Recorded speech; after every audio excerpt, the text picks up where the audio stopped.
Sí, sepárate, pues. Ya. Creo que está mal.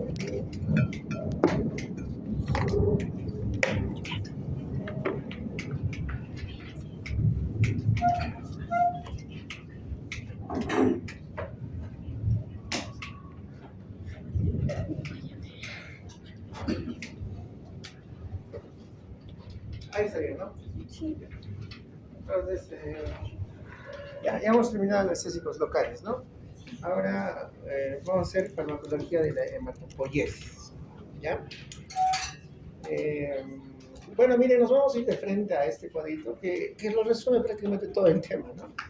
Es así, de los steps, ¿no? Vamos a ver.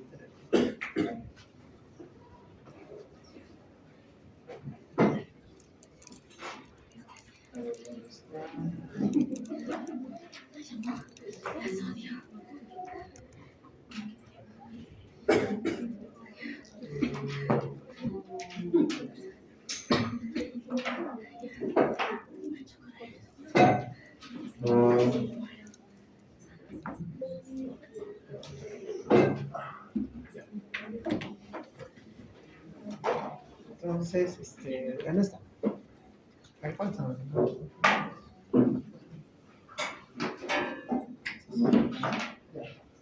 Entonces, bueno, en hematopoiesis tenemos que saber, sobre todo, identificar las células, ¿no? ¿Se acuerdan que la sangre está compuesta por elementos fórmicos, ¿cierto?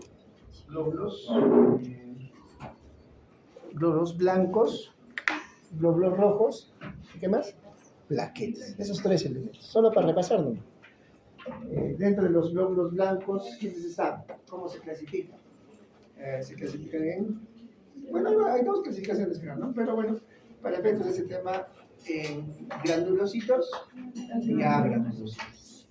Los granulocitos, ¿quiénes son? Neutrófilos, basófilos, eosinofilos. Y los agranulocitos, ¿quiénes son? Linfocitos y monocitos. ¿Ya está? Los monocitos para efectos de este tema, ¿ya? Y bueno, los monocitos maduran en periferio o a veces se instalan en un determinado órgano y toman la forma de células macrófagos, ¿cierto? Por ejemplo, las células macrófagos en el hígado se llaman células de Kupffer, en el pulmón, las células de neumocitos tipo 2, ¿no? O células de polvo, que son la maduración de los monocitos, ¿no?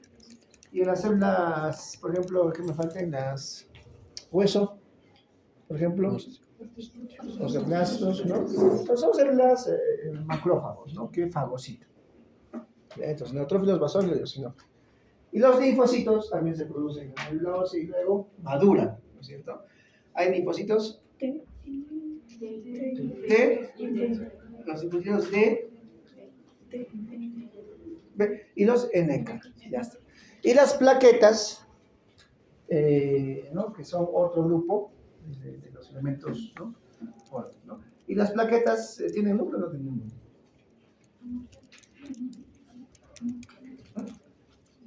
¿Se acuerdan? ¿Tienen núcleo? ¿Los glóbulos rojos no tienen? ¿Ya? ¿Plaquetas? ¿De plaquetas? ¿Tienen o no tienen? Son fragmentos plaquetarios, ¿no? También. Ya, entonces, la cuestión es que tienen que ser elementos fórmicos, glóbulos blancos, glóbulos rojos y plaquetas. ¿Ya? Y dentro de esta clase vamos a tocar los fármacos que van a estimular la producción justamente de glóbulos rojos. El ejemplo que es la eritropoyetina. Vamos a tocar fármacos que van a producir glóbulos blancos, pero no todos los glóbulos blancos en general, sino los neutrófilos. Entonces, los neutrófilos, basófilos y eosinofilos son los granulocitos, ¿no? ¿Y los neutrófilos en qué se clasifican? En dos todavía, ¿no? Neutrófilos segmentados y abasales. Ahí vamos a ver cómo funciona. Por ejemplo, ahí tenemos un factor estimulante de colonia de granulocitos. Tenemos filgastre, bastantes. Factor estimulante de colonia de granulocitos monocitos, ¿no? También vamos a usar eso.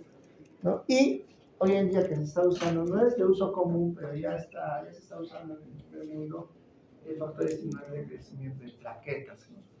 Hay varios, desde la interleuquina 11, y la trombopoyetina. Es la eritropoyetina, trombopoyetina y el ácido. Esos tres son más. Entonces, miren, vamos a determinar los mecanismos de acción de los principales factores estimulantes de las células sanguíneas, ¿no? Identificar las indicaciones más importantes y más frecuentes, por supuesto. Por ejemplo, la eritropoyetina, ampliamente usada en nefrología, ¿no? Eritropoyetina se usa bastante para pacientes con anemia de la enfermedad renal crónica, por ejemplo. No cualquiera puede usar eritropoyetina. Por ejemplo, en caso de hemorragias agudas, no voy a usar eritropoyetina, ¿no? Va a demorar. ¿Cuánto demora? Hay un tiempo, ¿no? Demora en producir glóbulos rojos. La eritropoyetina es que yo ponga ahora y ya mañana tengo un glóbulo rojo. No es una transfusión sanguínea. La eritropoyetina es un factor estimulante, ¿no? Por ejemplo, ¿no? Y describir efectos colaterales y principales contraindicaciones. Por ejemplo, la eritropoyetina produce glóbulos rojos. Entonces, por ende, si aumenta el glóbulo rojo, ¿qué va a aumentar? La volemia sanguínea. ¿Y qué puede producir, digamos, si aumenta la volemia sanguínea? Presión exacta, ¿no? Los pacientes que tienen crisis hipertensivas o hipertensión arterial no controlada pueden tener cuidado con el uso de eritropoyetina, ¿no? Entonces, así, y puede tener contraindicaciones también, ¿no? Dicho sea de paso, la eritropoyetina, como produce glóbulos rojos en la sangre, más transporte de oxígeno, más aporte de oxígeno a los tejidos, entonces se podría considerar como una droga también prohibida en el ámbito de los deportes profesionales. ¿Qué vamos a ver? Todo eso vamos a describir, ¿no? Entonces, miren, bueno, esto es letra, ¿no? Aquí están, miren, factores hematopoyéticos, factores de eritrocitos, ¿ya? Factores de eritrocitos. Recuerden ustedes que para producir glóbulos rojos no solo necesitamos la eritropoyetina, ¿no? ¿A qué nivel actúa la eritropoyetina?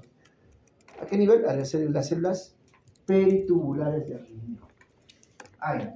Como que les da un latigazo a las células peritubulares del riñón, ¿ya? Y va a empezarse a producir, ¿no? Entonces, miren, pero para producir glóbulos rojos, ¿yo qué necesito? No solamente eritropoyetina, necesito otras moléculas, por ejemplo, hierro, ¿no? ¿Qué más necesito? Vitamina B12, ácido fólico, folato, folacina, ¿no? Y agentes estimulantes propiamente como la eritropoyetina, por supuesto, ¿no? Entonces, yo me acuerdo bien, cuando yo todavía hacía clases, ya mucho tiempo, los docentes decían, no, si yo me doy 1 kilo de hierro, si no tengo vitamina B12 o ácido fólico o eritropoyetina, no voy a producir glóbulos rojos. Pues todo tiene una secuencia, ¿cierto? Y luego, factores plaquetarios, ¿no? Factor plaquetario. Acá solo está el OPR20, que es la interleuquina 11. No sé si se ve, ¿no?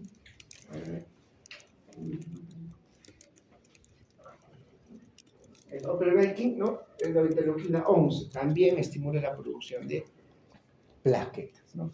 Es un factor trombopoyético. Hay varios, hay dos más. Acá falta la trombopoyetina, ¿no? Otro más, ¿no? Y factor estimulante de granulocitos. ¿Quiénes son granulocitos? Eosinófilos. Neutrófilos basales de eosinofilos. Pero más está dirigido a los neutrófilos en general, más relacionado a los neutrófilos. Por ejemplo, ¿quiénes tienen neutropenia? O sea, digamos, neutrófilos bajos. ¿Quiénes tienen leucopenia? ¿Qué pacientes tienen leucopenia, neutropenia? Pacientes con neoplasias, que saben quimioterapia, leucemias, linfomas, etcétera, etcétera, ¿no? Entonces ellos hacen lo que se denomina neutropenia febril, ¿no? Y muchas veces no mueren por el cáncer, ¿no? Algunos pacientes, o sea, la quimioterapia les produce neutropenia, o sea, leucopenia, neutropenia, baja las defensas y cualquier infección, o sea, para ellos es severa, hacen una sepsis, shock séptico, mueren, ¿no? Entonces muchas veces no mueren ni siquiera por el cáncer, ¿no? Sino mueren por los efectos adversos de la quimioterapia. Entonces se usa bastante el filgastrin para contrarrestar esos efectos, que el filgastrin es un factor, ¿no? FCG, factor estimulante de colonia de granulocitos. ¿Qué granulocitos se refiere? Principalmente ¿ya? Y se usa en neutropenia febril. Y luego tenemos el salgabostrin, que es un factor estimulante de colones, FCC, factor estimulante de colones de granulocitos y monocitos. Entonces, si produzco monocitos, voy a estimular la producción de macrófagos, ¿no? Entonces voy a mejorar la inmunidad del paciente, ¿no? Entonces, eso en general, ¿no? Hay varias clasificaciones. Factores de granulocitos, factor plaquetario y factor de la serie eritroide, que son los glóbulos, ¿no? Si mejor nos vamos a un gráfico, ahí está, miren, toda parte en el hueso, en la médula ósea roja, ¿no? Ahí hay células pluripotenciales, células madre, células, ¿qué más se dice? ¿Se les dice? Pluripotenciales, ¿no? Entonces, miren, a través de la eritropoyetina, ¿qué se va a formar? ¿No? Miren, eritropoyetina, ¿qué se va a formar? Eritrocitos, ¿no? A través del factor estimulante de colonia de granulocitos monocitos o granulocitos macrófagos, ¿qué se va a producir? Neutrófilos, basófilos, eosinófilos. Y si es factor estimulante de colonia de granulocitos, o sea, neutrófilos, basófilos, eosinófilos, y M's, monocitos. Y los monocitos se van a transformar finalmente en macrófagos. Entonces, todo parte de una célula pluripotencial totipotente, ¿no? Que es una célula madre, y dependiendo del factor, sea en este caso la eritropoyetina, sea en este caso el factor estimulante de colonias de granulocitos monocitos, ¿no?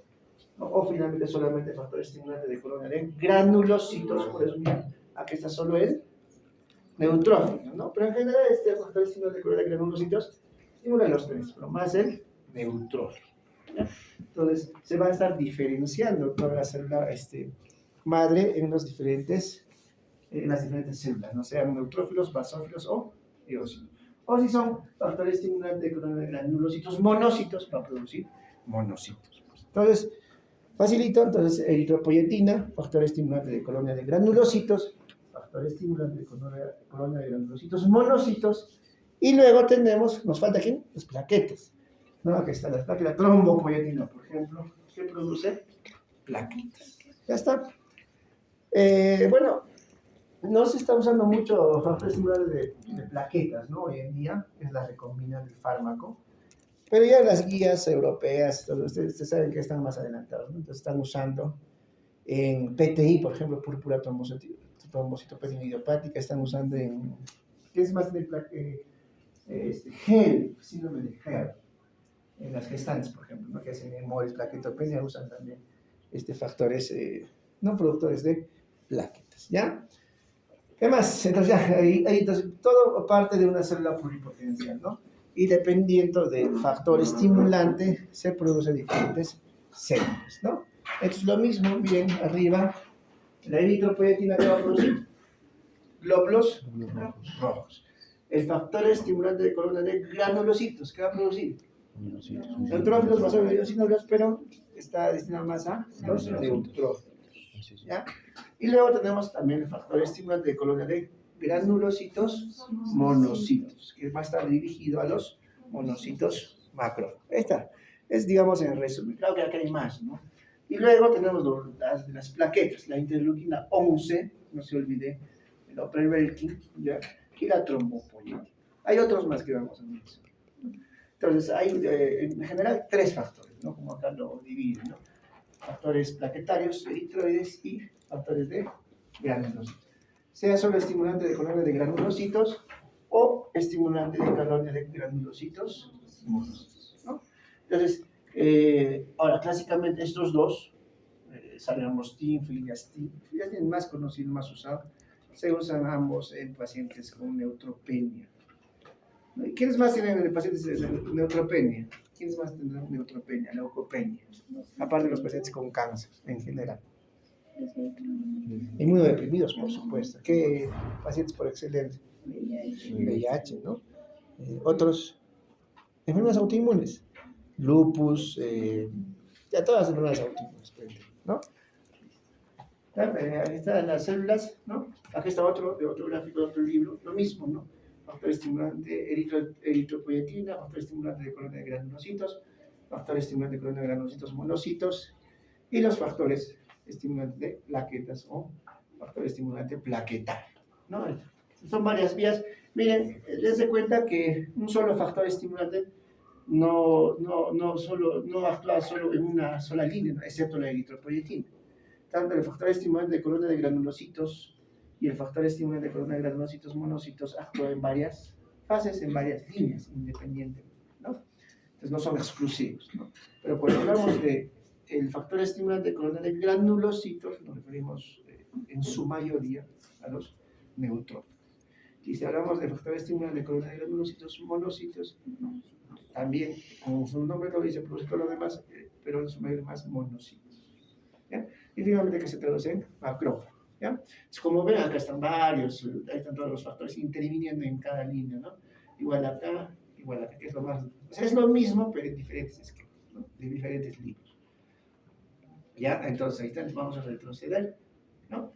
Entonces, los factores de crecimiento hematopoyéticos son hormonas glucoproteicas que regulan la proliferación y diferenciación de las células progenitoras hematopoyéticas de la ósea, ¿no? Ya está.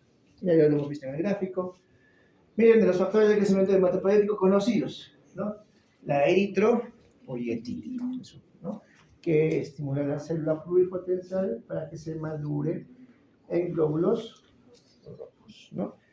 ¿Listo? Hay una eritropoyetina natural que nosotros tenemos, ¿no es cierto? ¿Y cuál es el estímulo? Un poquito de fisiología. ¿Cuál es el estímulo en acá para la producción de eritropoyetina? La disminución de la presión parcial de oxígeno, o sea, la hipoxia, ¿no? Entonces, la hipoxia produce, en los orina hay unos sensores de oxígeno. En altura hay disminución de la presión parcial de oxígeno. Eso estimula a la producción de eritropoyetina por las células perifibulares del riñón y produce glóbulos rojos, ¿no? De ahí es que nosotros en la altura tenemos cierto grado de policitemia.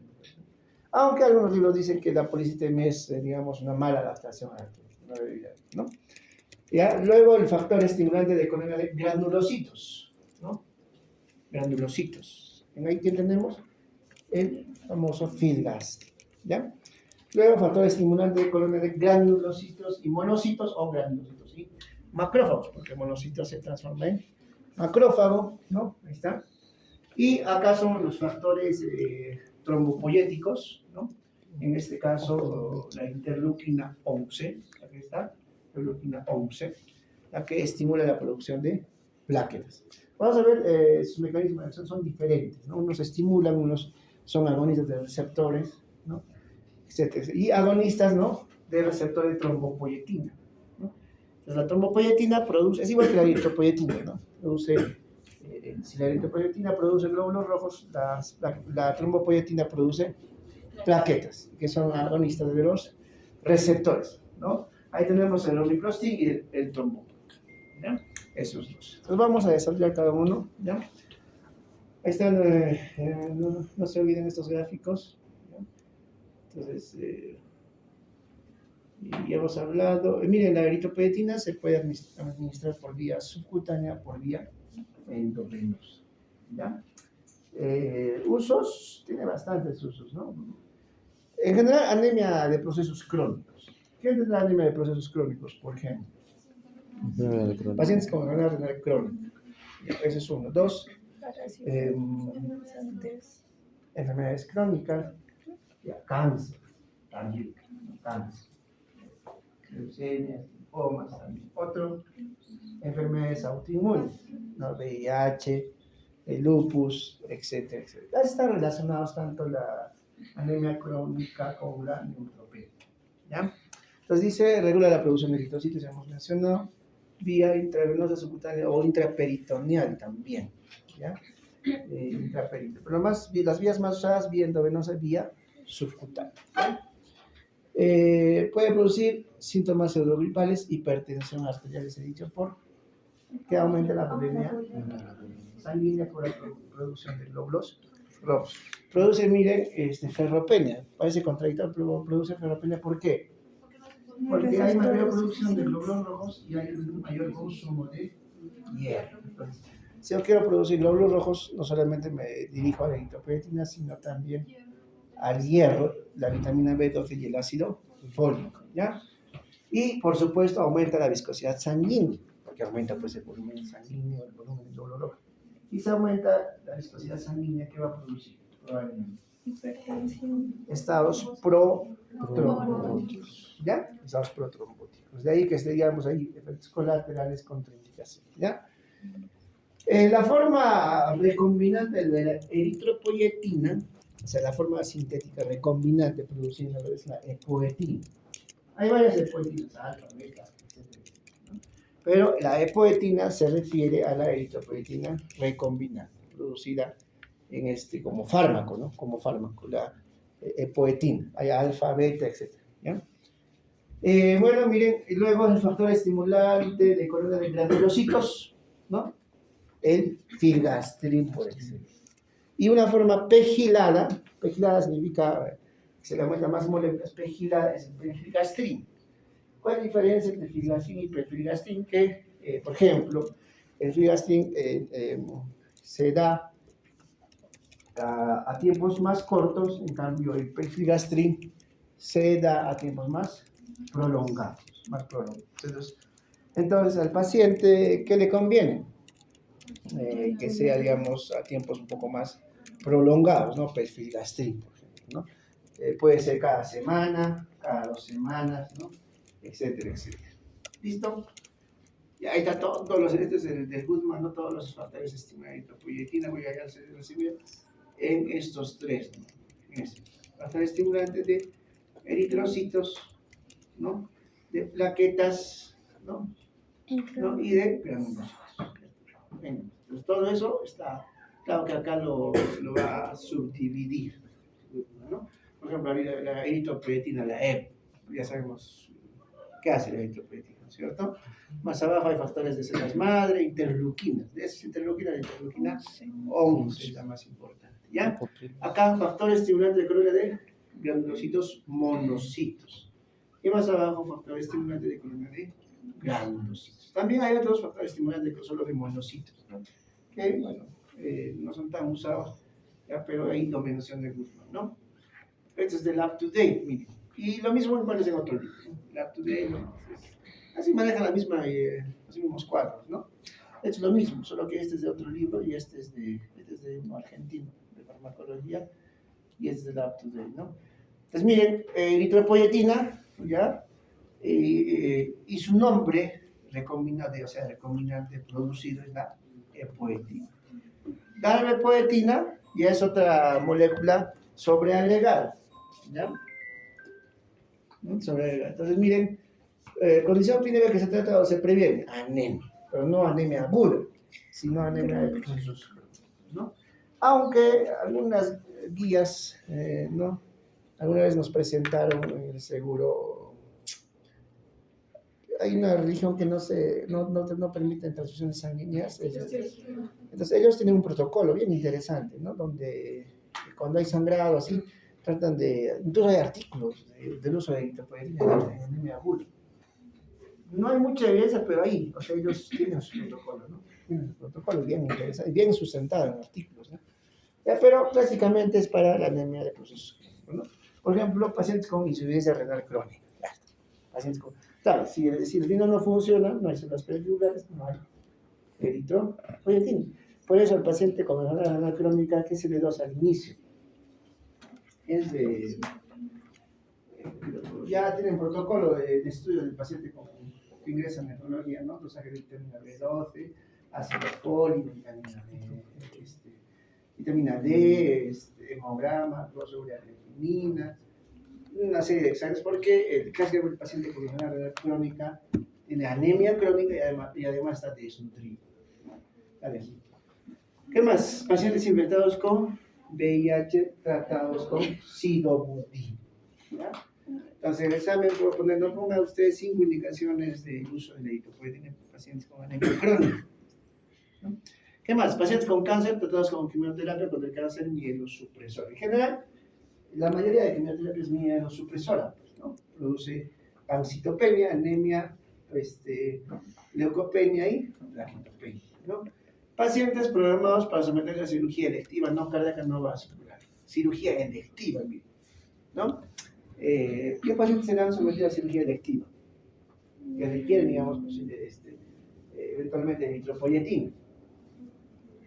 Cirugías grandes, ¿no? Por ejemplo, no sé, a lo mejor hace una cirugía de Whipple, por ejemplo. Entonces, los preparan, ¿no? A veces también el paciente para una cirugía de Whipple está desnutrido, ¿no? Entonces días antes o semanas antes los preparan, les dan incluso hasta nutrición parenteral total, les dan vitaminas, pueden dar eritropoyetina. Entonces por eso mencionan para cirugías electivas dependiendo del caso, ¿no? Listo. Y más abajo está también lo demás, el filgastrin, factor estimulante de coronarios granulocitos, salgastrin, factor estimulante coronarios granulocitos, monocitos. Ahí está el opervelkin, que es la interleuquina 11, y romiplastin y el trombopag, que son factores agonistas, ¿no? Para la producción de placa. Eso vamos a ver después. Esto es lo mismo solo que de otro libro, ¿ya? Entonces, factores estimulantes de la eritropoyetina. Vamos a ver. ¿Mecanismo de acción? ¿Cuál es el mecanismo de acción de la eritropoyetina? Ya no veas. Ya hemos hablado.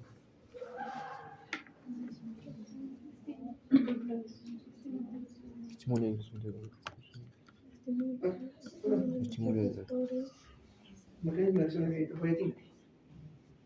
¿Qué es? Estimula el crecimiento de glóbulos rojos a nivel Estimula la maduración de las células con potencia de eritos. ¿Ya está? Muy bien. ¿Ya? Entonces, miren, el mecanismo produce células intercelulares. ¿Se produce dónde se produce la eritropoyetina? En las células periféricas. ¿Ya? Entonces, el riñón tiene sensor de cambio de oxígeno, ¿no? Por eso pues que tenemos acá la policitemia, ¿no? Sensores de oxígeno. O sea, la hipoxia es un estímulo para la producción de eritropoyetina a nivel del riñón. Entonces, si no hay parénquima renal, pues, un paciente con una renal crónica que está fibrosado, digamos, pues no hay producción de eritropoyetina, ¿no? Ahora, una cosa es la farmacología y otra cosa son los estudios clínicos, ustedes saben bien, ¿no? Farmacológicamente puede mejorar la anemia en los pacientes con renal crónica, la eritropoyetina, pero sin embargo, no en todos tienen evidencia, porque hay indicaciones de acuerdo al nivel de hemoglobina donde se puede usar eritropoyetina, ¿cierto? Porque teóricamente o farmacológicamente sí podríamos usarlo, ¿cierto? Es como en el COVID. En el COVID, por ejemplo, había una reacción inflamatoria, ¿no? Entonces, todo medicamento que atenuaba la reacción inflamatoria se podía usar, o sea, citromicina, no sé, ozonoterapia, todo, o sea, cualquier medicamento, teóricamente, ¿no? Pero no había ensayos clínicos. Lo mismo es acá, ¿no? O sea, la eritropoyetina mejora la anemia de procesos crónicos, pero no se usa pues, en todos los pacientes, hay indicaciones, ¿no? Y la guía clínica es muy diferente a la farmacología, ¿de acuerdo? La guía clínica se basa más en evidencias, ¿no? Si teóricamente mejora la anemia, entonces yo pues a un paciente desnutrido con anemia de eritropoyetina y chavo anemia, no es así, ¿no? Que es una situación más compleja, ¿no? Ya está. Entonces estimula la producción de eritrocitos, ¿no? Células receptores específicos presentes en qué células progenitoras o pluripotenciales de la médula ósea, ¿no? Listo. Y finalmente se da la producción de eritrocitos. Antes de los eritrocitos, ¿quiénes están? Los eritroblastos. ¿Ya?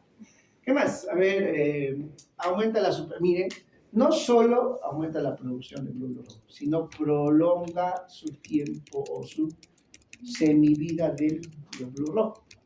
No solamente aumenta la producción, sino aumenta, ¿qué más? La calidad del glóbulo rojo. No solo produce el glóbulo rojo, sino mejora la calidad del glóbulo. O sea, hay de buen volumen y aumenta el número de glóbulos rojos. Entonces, acá dice, ¿no? Aumenta la supervivencia de los glóbulos rojos, o sea, duran más, ¿no? Prolonga la vida útil de los glóbulos rojos en la circulación, o sea, viven más con eritropoyetina, ¿no? Y reducen su apoptosis. ¿Qué es apoptosis? Entonces, ahí actúa, no solo produce, sino mejora la calidad de los glóbulos rojos producidos, ¿no? Estimula la liberación de histoblastos maduros de la médula ósea hacia la sangre periférica que se convierte en eritrocitos. ¿Dónde maduran los eritrocitos? ¿Ah? ¿Dónde más eran los eritrocitos? Porque a veces se encuentran plásticos, ¿no? En el mismo medio lado se en sangre periférica. ¿Ya? Listo. Uso terapéutico. Ya hemos hecho. Uso terapéutico. Ya hemos mencionado. Lo más de lo mismo. Mejora el rendimiento deportivo. ¿Por qué? Porque al aumentar la cantidad de glóbulos rojos aumentas el transporte de oxígeno y aporte de oxígeno a los tejidos y podrías mejorar el rendimiento deportivo. Está prohibido, ¿no? Efectos secundarios relacionados al aumento del volumen sanguíneo y aumento del número de glóbulos rojos y de la viscosidad sanguínea. Por ejemplo, trombos. Otro, hipertensión arterial. Otro, por ejemplo, un paciente con falla cardíaca descompensada, ¿qué producirá? Puede producir un infarto, ¿no? Más descompensación de la falla cardíaca por aumento de la bulimia, etcétera, etcétera, ¿no? Entonces, hipertensión arterial, trombosis, reacciones alérgicas, por supuesto, como cualquier medicamento, reacciones alérgicas. ¿Qué más? Aumento del riesgo del evento cardiovascular. ¿Por qué aumento del riesgo del evento cardiovascular? Por un estado el DCB, ¿qué es? O el ácido del cerebrovascular, el estado trombótico. El infarto agudo del miocardio, estado trombótico. ¿No? ¿Listo? ¿Qué más? Riesgos y precauciones. No debe utilizarse en pacientes con hipertensión no controlada. Por supuesto que, por ejemplo, en una emergencia hipertensiva, ¿no? La primera hay que tratar de emergencia. Enfermedad cardíaca grave, por ejemplo, una ICC descompensada. Un shock cardiogénico, por ejemplo, ¿no? O antecedentes de coágulos sanguíneos, ¿no? Entonces, por ejemplo, una paciente que, digamos, solo un ejemplo así ficticio, que toma anticonceptivos orales y se pone eritropoyetina. ¿Qué efecto tiene el anticonceptivo oral? Estamos protrombóticos, ¿no es cierto? Sí. ¿Han visto cuando son los anticonceptivos las indicaciones? Estas son como una serie de hojas, ¿no? Efectos secundarios, ¿no? Dentro de eso, los más frecuentes son los estados protrombóticos, ¿no? En mujeres jóvenes. Y digamos, si pones eritropoyetina, aumentas el riesgo de estado protrombótico y por ende aumentas el riesgo de evento cardiovascular. ¿Ya? Listo, ahí está. Epoetina es el nombre de la eritropoyetina recombinante, la producida de fármaco, ¿no? Ya habíamos hablado, mecanismo de acción, habíamos hablado, vía de administración subcutánea o vía es la parenteral, o también, aunque hay vía intraperitoneal. En nefrología lo usan. Indicaciones, ya hemos dicho. Contraindicaciones, ya hemos dicho, más de lo mismo. Ya, notas terapéuticas, ¿no? Ya, bueno, esto, vamos a pasar ya de lo mismo. ¿No? Efectos indeseados, aumento de fenómenos protrombóticos, ya hemos hablado, aplasia de células hematopoyéticas. ¿Por qué produce aplasia de células hematopoyéticas? Porque la eritropoyetina, han visto en la cadena de producción de las células. Entonces tú pones eritropoyetina, se va a ir por esa línea y va a dejar de lado las demás líneas, ¿no? Entonces por eso dice aplasia de, o sea, parece contradictorio, ¿no? Aplasia de células hematopoyéticas, ¿no? ¿Qué más? Efectos secundarios de la eritropoyetina, ¿no? Miren, al ser una molécula anabólica, porque estimula el crecimiento, teóricamente dice que podría estimular, ¿no? El crecimiento de ciertos tumores, ¿no? Tumores. ¿Ya? Entonces ahí dice, por eso crecimiento del tejido tumoral con una mayor mortalidad en general podría producir la eritropoyetina. O sea, tiene efectos también, ¿no? Ahora, la guía clínica es diferente, o sea, que para cada caso es diferente, para cada tipo de cáncer es diferente, ¿no? Estamos hablando de farmacología general, ¿no? Y procesos protrombóticos en pacientes con cáncer. Miren, el paciente con cáncer tiene anemia crónica. ¿Y el cáncer qué estado es? Un estado protrombótico también, el cáncer. Estado protrombótico. Entonces, si el paciente con cáncer tiene un estado protrombótico y tiene anemia de procesos crónicos, anemia crónica, y quiero mejorar la eritropoyetina, ¿qué puede aumentar? El estado protrombótico, ¿no? Entonces, muchos pacientes con cáncer producen trombosis venosa profunda, produce tromboembolia pulmonar, produce DCB, ACV, infarto del miocardio, y, o sea, trombosis a todo nivel, ¿no? A nivel intestinal, la famosa trombosis mesentérica. Ahí también, esas recomendaciones son muy importantes, recomendaciones prácticas para el uso de eritropoyetina. Ya en oncología, aquí está, por ejemplo, en oncología, ¿no? Comienzo en oncología y en nefrología, ¿no? Esos dos, las dosis en oncología y nefrología, causas de falta de respuesta. A ver, ¿por qué no habría buena respuesta con el uso de eritropoyetina? Recuerden que yo busco mejorar los glóbulos rojos, ¿no? ¿Por qué no habría buena respuesta? Uno, porque me falta hierro. Otro, porque me falta las demás vitaminas, B12, ácido fólico. O sea, por eso dice déficit de hierro funcional. O sea, tenemos que a la par mejorar el aporte de hierro o debemos gozar en los niveles de hierro, ¿no? Porque ¿de qué me sirve darle más eritropoyetina si tiene buenas reservas de las otras moléculas, ¿no? ¿Es cierto? Entonces, miren, en oncología, ¿no? Dice, no indicado el tratamiento profiláctico. Ya en pacientes que reciben quimioterapia, pero que parten de cifras de hemoglobina normales. O sea, no. Yo técnicamente podría, si está normal la hemoglobina, para prevenir podría dar eritropoyetina, ¿no? O sea, claro, por mecanismo de acción. Pero sin embargo, las guías clínicas no lo recomiendan. No está recomendado. ¿Por qué? Porque su riesgo supera el beneficio. ¿Qué riesgo? Riesgo de trombosis, ¿ya? Sobre todo en pacientes que tienen hemoglobinas normales. ¿Ya? ¿Qué más dice? En pacientes con tumores hematológicos, intentar reducir primero la masa tumoral. Primero, reducimos la masa tumoral porque hemos visto que puede aumentar el tamaño tumoral. Tiene un efecto anabólico. ¿Ya? En pacientes tratados con quimioterapia, comenzar si la hemoglobina desciende por debajo de 10. Punto de corte en pacientes oncólogos menos de 10. ¿No? Si tiene 11, 12, yo quiero prevenir, ¿puedo usar? No se recomienda, puede usar, sí, pero no se recomienda, o sea, digamos, no hay evidencia, ¿no? Y así, ¿no? Comenzar incluso antes por debajo de 12 si las condiciones clínicas lo requieren. Ah, claro. Incluso, mire, 10 dice, ¿no? Pero si puede ser más, sí, pero ciertas características peculiares. Si el paciente tiene, por ejemplo, una anemia crónica sintomática, si el paciente tiene cardiopatía, ¿no? Etcétera, etcétera, ¿no? Porque el cardiópata necesita mejorar su aporte de oxígeno, ¿no? Entonces puede usar eritropoyetina. Ahí hay diferentes indicaciones, ¿no? Miren, ¿cuándo usar transfusión de paquete globular? En general, la transfusión de paquete globular se usa cuando la hemoglobina está menos de 7. Incluso pacientes con anemia crónica, ¿nefro están rotando? Sí.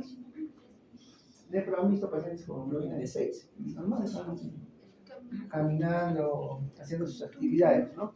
Entonces, es una anemia ya, o sea, el cuerpo ya se ha adaptado, esto casi es normal.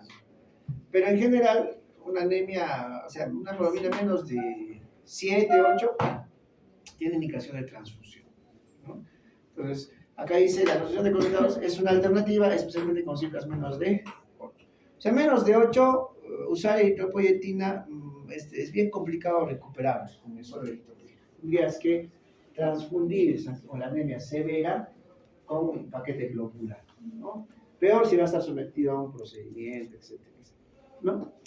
Listo, miren, en nefrología, el tratamiento con eritropoyetina con el objetivo de mantener cifras en este rango, de 10 a 11 gramos por podría ser beneficioso sobre la velocidad de progresión de la misma. O sea, podría mejorar la progresión, o sea, de la enfermedad renal crónica. Dice, ¿no? Puede, ¿no? Puede ser beneficioso. O sea, no está tampoco del todo sabido, ¿no? Pero sí mejora los síntomas, ¿no? Pero a la larga podría mejorar también la mortalidad. No se ha demostrado un beneficio del mantenimiento de cifras de hemoglobina mayores asociados a estos niveles superiores con mayor probabilidad de desarrollo de enfermedad tromboembólica. Si el paciente renal también tiene pues alto riesgo de enfermedad tromboembólica, ¿no? Con cifras mayores de 10 a 11 no ha demostrado tener beneficio con el uso de eritropoyetina. ¿Ya? Dosis, mira, ahí están las dosis, ¿no? Las dosis, eso lo vamos a ver en la parte práctica, las dosis Miren, eritropoyetina alfa y beta, ¿no? 150, ¿no? Unidades por kilo 3 veces por semana, vía subcutáneas. 3 veces por semana, o sea, el paciente tiene que venir 3 veces en la semana. Eso para los pacientes algunos es incómodo. A ellos les conviene venir pues, cada semana por una dosis. ¿No? Entonces, miren, darbepoetina, miren, 2.25 microgramos por kilo por semana. Entonces, la darbepoetina se puede usar con tiempos más prolongados, cada semana. ¿No? Entonces, en el seguro, por ejemplo, no hay darbepoetina, hay eritropoyetina.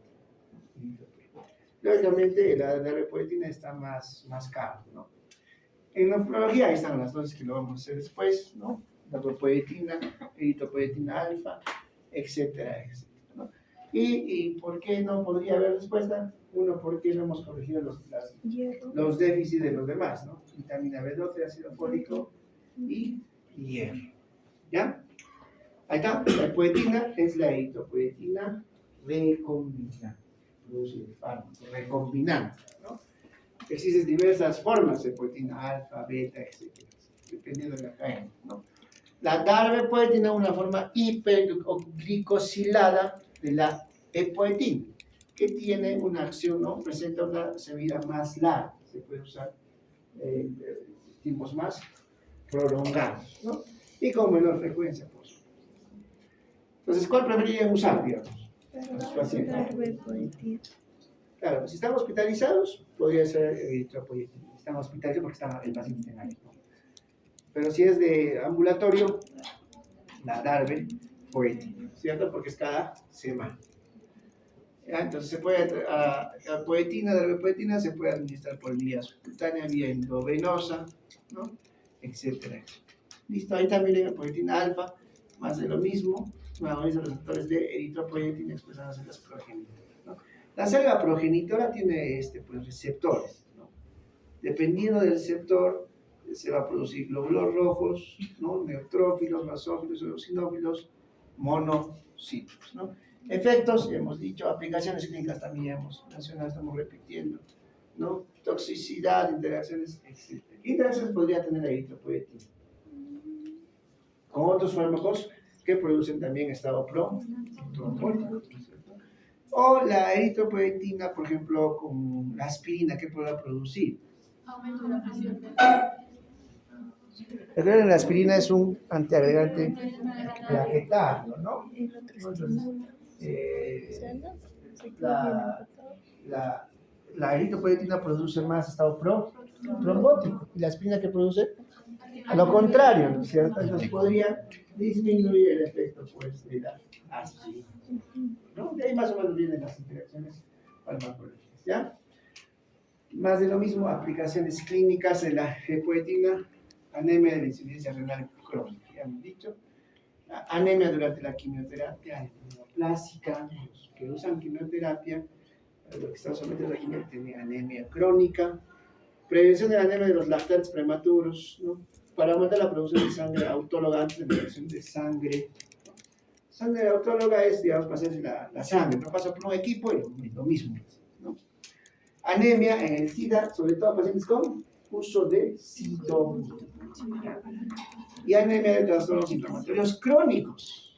Todas las enfermedades autoinmunes crónicas, lupus, ¿qué más? Púrpura, trombosis crónica idiopática. Otro. Todas las enfermedades autoinmunes, ¿no? Por ejemplo, en nefrología, ¿qué enfermedades autoinmunes conocen? Glomerulopatías primarias. Hay una serie de cantidad de enfermedades autoinmunes, ¿no? Casi todo nefro es autoinmune, ¿cierto? Y ahí se puede usar la poetina, ¿no? Miren, efectos adversos, dosis altas relacionadas a hemorragia subaracnoidea, SB, infarto agudo de miocardio, insuficiencia cardíaca y fallecimiento. Aumento de la producción tumoral en ciertos tipos de cáncer, por ejemplo, carcinoma mamario, cáncer de pulmón, tumores malignos de cabeza y cuello. Este deportista, ¿no? Ganó varios títulos y usó eritropoyetina como para aumentar su rendimiento y finalmente lo descubrieron, ¿no? Ya, eso en cuanto a la eritropoyetina. ¿Una pregunta? recombinante. Seguimos. Factor estimulante de crecimiento mieloide, ¿no?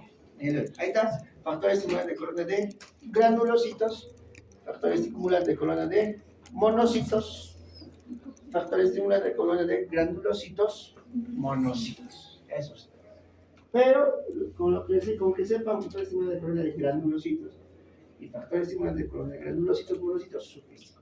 ¿Ya? Entonces miren, vamos a ir, acá está, estos dos. Ahí. Este cuadrito no se olviden para temas de examen. Factor estimulante de colonia de granulocitos. ¿Quién está? Básicamente el filgastrin. ¿Ya? El filgastrin. El lenorastrin ya es la forma glicosilada, igualito, así como la eritropoetina versus darbepoetina. Eritropoetina, digamos, 3 veces por semana. La darbepoetina una vez por semana. Igualito, filgastrin, que son más cortos, y el lenorastrin más prolongado, ¿no? Es la forma hiperglicosilada. Y factor estimulante de colonia de granulocitos, monocitos. Ahí tenemos el salgarmostrin, ¿no? El salgarmostrin que es el más conocido, ¿no? El más conocido.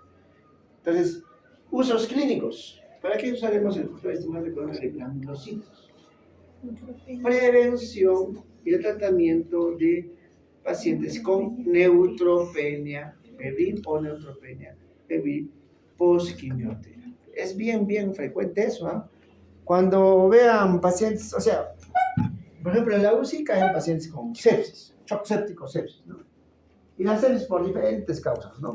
Uno de esos pacientes, por ejemplo, séptico, shock séptico, repito, que desencadena el shock séptico, es pacientes que usan quimioterapia y que están con neutropenia. Un germen multilobo resistente a la pito, ¿no? Hemos tenido experiencias incluso con colegas, ¿no? Con colegas que han estado en quimioterapia, están entrando al día caminando para su quimioterapia ambulatoria y en la tarde están falleciendo, ¿no? Por un shock séptico, ¿no? Entonces, justamente se usa ahora, hay algunas guías que en estados de shock séptico no recomiendan el uso de filgastrin porque aumenta la bacteria, así es. El filgastrin es más para pacientes más estables, digamos que están con quimioterapia ambulatoria, están hemodinámicamente estables, ¿no? Hospitalizados estables, ¿no? Pero en UCI hay una controversia, porque el paciente en UCI ya está descompensado, está en falla multiorgánica, entonces el filgastrin, algunas guías no recomiendan. Así como, por ejemplo, el hierro de extraño. Ustedes saben que las bacterias consumen también hierro. Entonces, en casos de estados de shock séptico, sepsis, no se recomienda el uso de, por ejemplo, hierro de extraño, ¿no? ¿Sí así? ¿No? Por eso, en el caso de sepsis, shock séptico, a veces controversia el uso de hierro. Pero sí en pacientes para mejorar su neutropenia, que están más estables, ¿no? Post-quimioterapia. Desde el primer ciclo en pacientes con un riesgo a desarrollar más de hay un score de riesgo. Según ese score de riesgo, por su riesgo de neutropenia, puede usar filgastrin. Profilaxis primaria. Secundaria, ¿no? Prevención del desarrollo de neutropenia febril post-quimioterapia en pacientes que ya han presentado el ciclo anterior. Si han hecho ya neutropenia, se puede usar el filgastrin, ¿no? Entonces, en realidad, ambos, tanto salgarmostrin como filgastrin, se usan para neutropenia febril. No se olviden. Pregunta de examen. ¿Está? El filgastrin es un factor estimulante de colonia de granulocitos recombinante. Si hablo de factor estimulante de colonia de granulocitos recombinante, me refiero al filgastrin recombinante, o sea, producido, fármaco producido. Es una glicoproteína, ¿no? Y es producida por esta bacteria E. coli, ¿no? Y la forma pegilada, que es el filgastrin, ¿no? También es de uso más prolongado, ¿ya? Que versus el filgastrin, ¿ya? Ahí está, mecanismo de acción, ¿no? Indicaciones generales, neutropenia, pacientes en quimio o radioterapia, también, ¿no? Quimioterapia, leucemia, mielofibrosis, neutropenia idiopática crónica, etcétera, etcétera. Acá vamos a ver más. Efectos adversos, ¿ya? Uno de los efectos adversos más frecuentes es esto: dolor óseo. Dolor óseo, ¿ya? Dolor óseo. Los pacientes que reciben filgrastim, y eso se ve en la práctica. Pacientes que están con quimioterapia tienen bastante dolor óseo, en todos los huesos, ¿no? Asociados al uso de este factor estimulante de colonia de granulocitos. ¿Reacciones alérgicas puede haber al filgrastim o al sargamotil? Sí, claro, eso es lo que es raro, ¿no? Pero sí puede, hay reacciones alérgicas, ¿no? Entonces, una glicoproteína de 175 aminoácidos, filgrastim, estimula, ¿no? La producción de neutrófilos, clásicamente. Pero también produce basófilos, todos los granulocitos, sobre todo los neutrófilos, ¿ya? Ahí está, las formas pegiladas, pero el filgrastim tiene acción más larga, comparada solamente con el filgrastim, ¿no? Son formas pegiladas, ¿no? Tiempo de vida media, esto ya no vamos a mencionar, vía subcutánea, ¿no? Una vez por ciclo de quimioterapia, ¿no? Por cada ciclo de quimioterapia, ¿ya? ¿Listo? Acá también, esto hemos hablado, dolor óseo leve a moderado, se ve un efecto adverso del filgrastim. ¿Ya? Y recuerden que pacientes con antecedente a sensibilidad a proteínas producidas por E. coli, tener en cuenta el uso, tener cuidado en el uso del filgrastim, ¿ya? Bueno, se ha observado esplenomegalia en algunos pacientes cuando hay un uso crónico de filgrastim, ¿ya? Pero el filgrastim es ya la forma pegilada del filgrastim, ¿no? Lo mismo, solo que más se puede usar en tiempos más prolongados, ¿ya? Igual, indicaciones generales: neutropenia, quimioterapia, radioterapia, leucemia, mielofibrosis, neutropenia idiopática crónica, ¿ya? Miren este gráfico, ¿ya? Este es del Goodman. A ver, ¿no? ¿Qué dice? ¿No? Efectos del factor estimulante de colonia de granulocitos, línea roja, o placebo, línea verde, en el recuento absoluto de neutrófilos, ¿no? Neutrófilos. A ver, postquimioterapia, día de estudio, ¿no? La línea roja, miren, a los cuantos días más o menos hay aumentos o picos de, ¿no? De granulocitos, ¿no? Ahí también, el verde, ¿qué cosa es? Según lo que dice, placebo. Placebo versus el efecto del factor estimulante de color de granulocitos, ¿no? Miren, entonces, ¿a qué día más o menos tengo que esperar para que aumente la cantidad de neutrófilos? El primero cuarto hasta octavo, quinto día más o menos. Y luego hay otro pico, baja, y luego 16. 12 hasta el 20º día. O sea, el pico más o menos el 16º, ¿no? Versus placebo. Entonces, sí mejora la cantidad de neutrófilos. Yo mejoro la cantidad de neutrófilos y mejoro la inmunidad del paciente, ¿no? Y ahí sí funciona, porque hemos tenido pacientitos también que han bajado la auxin nomás, y se usa, están con, digamos, leucopenia y neutropenia, una semana nomás de filgrastim diario y un control a la semana, en 7 días, ya está normal, ¿no? Y bien, ¿no? Mejora su inmunidad, ¿no? A menos que ya la infección los gane. Cuando ya está en estado shock séptico, es bien difícil sacar el espacio. Bien, ¿ya?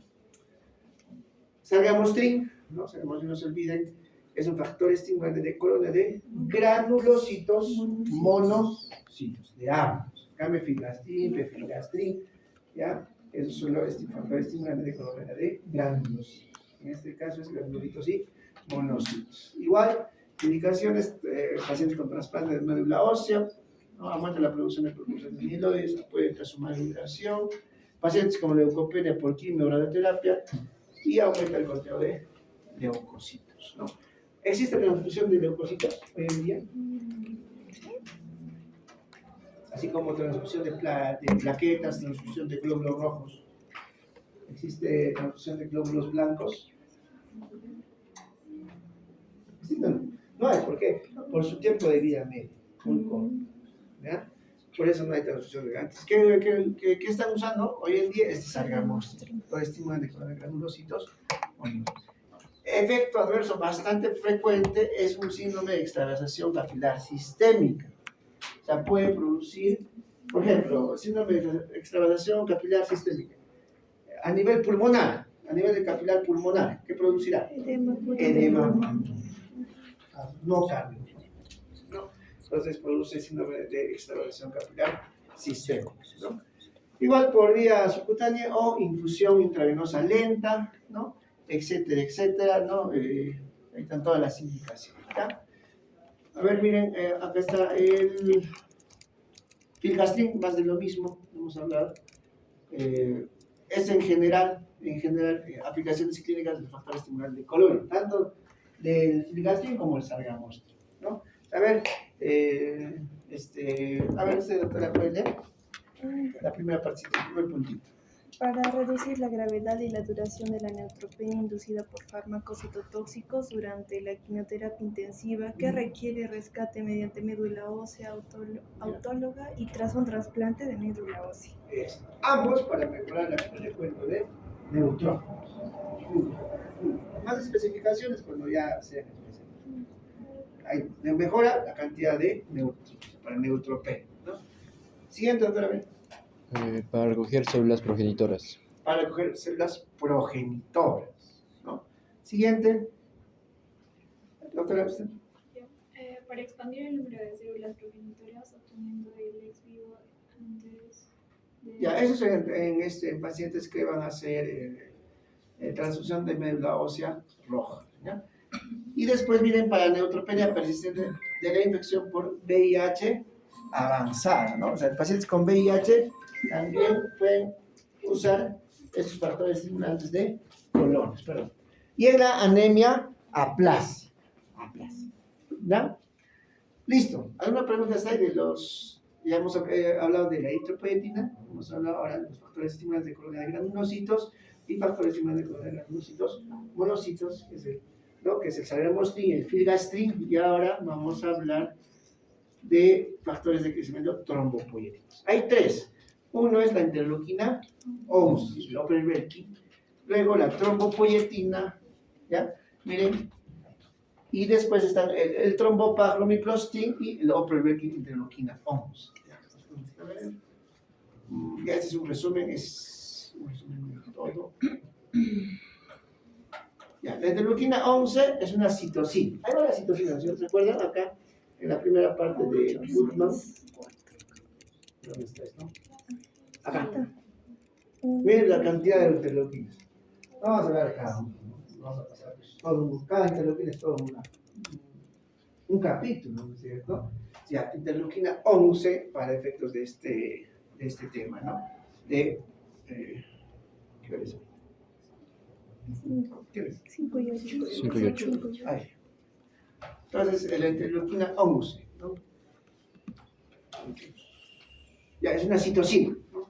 Hay varias citocinas. Una citocina que estimula la hematopoiesis, el crecimiento de células epiteliointestinales y la osteoclastogénesis inhibida. Bueno, la cuestión es que estimula la hematopoiesis, ¿ya? Y la trombopoiesis. Luego, miren, mejora la maduración de megacariocitos in vitro, ¿no? Mejor. ¿Qué más? Bueno, opervelkin es el nombre de la interleuquina 11 humana recombinante, no se olvide, ¿ya? Poetina, recombinante de eritropoyetina, ¿no? ¿Cierto? Igual, el filgastrin, igual. Okay. El otro, acá, opervelkin, que es la interleuquina 11 recombinante, la producida, la farmacología. Luego tenemos la trombopoyetina, su nombre lo dice, trombopoyetina, igual, casi similar a la eritropoyetina. Actúa sobre las células madre en sus receptores, va la trombopoyetina al receptor de la célula madre y esa célula madre, ¿en qué se va a transformar? En plaquetas, ¿ya? Entonces, la trombopoyetina es una glucoproteína producida por el hígado, las células estromales de la médula ósea, hígado y otros órganos. Y es el principal regulador de la función de la plaqueta. ¿Tenemos? ¿Nosotros tenemos eritropoyetina? Sí. ¿Lo produce en dónde? ¿Tenemos trombopoyetina? Sí. ¿Se produce dónde? En el hígado, ¿cierto? Principalmente en el hígado. ¿Ya? ¿Tenemos interleuquina 11 o no? Sí, tenemos. Solo que la recombinante, ¿cómo se llama? La recombinante es la producida por ingeniería genética, ¿no? Ya, y miren, aquí está el romiplastin, el trombopag, opervelkin, ¿ya? ¿Dónde está? A ver. ¿Dónde está?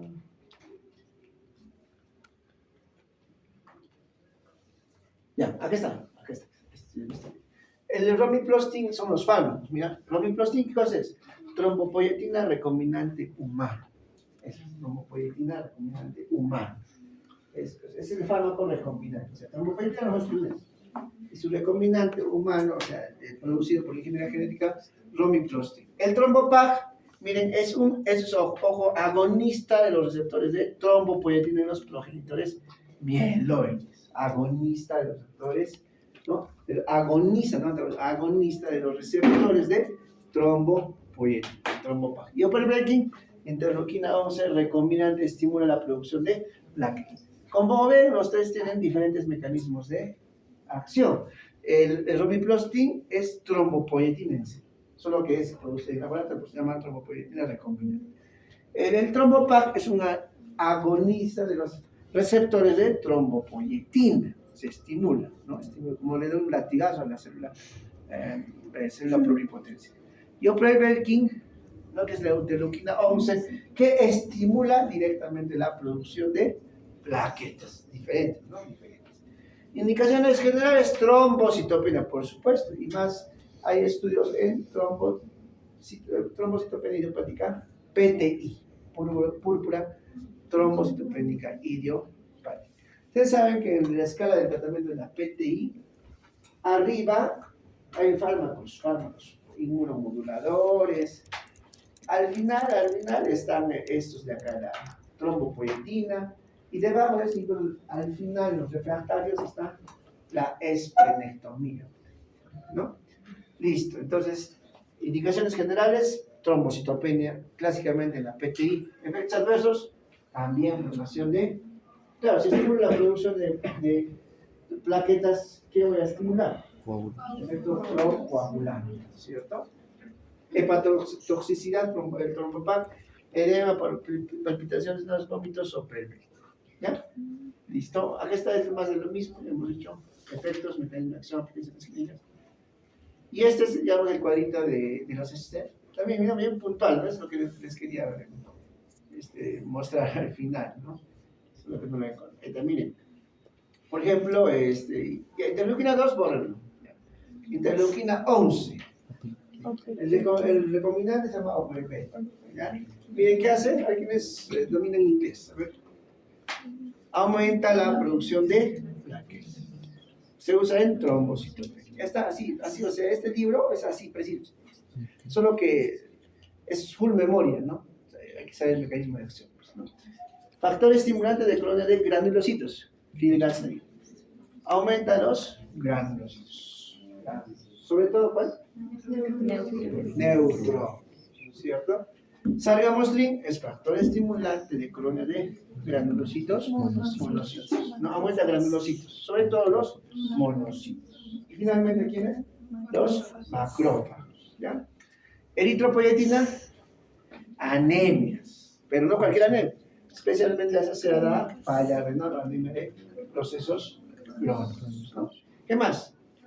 Trombopoietina, trombocitopenia. Entonces, este cuadrito resume prácticamente todo lo que hemos hablado, todo lo que para temas del examen, porque este cuadrito no se ya tiene las indicaciones, ¿no? Ya está, hasta hay alguna pregunta para pasar a farmacología de la anemia. Entonces, no se olviden, eritropoyetina, ¿no? Entonces, acá este cuadrito de los tres, ¿no? Factores eritroides,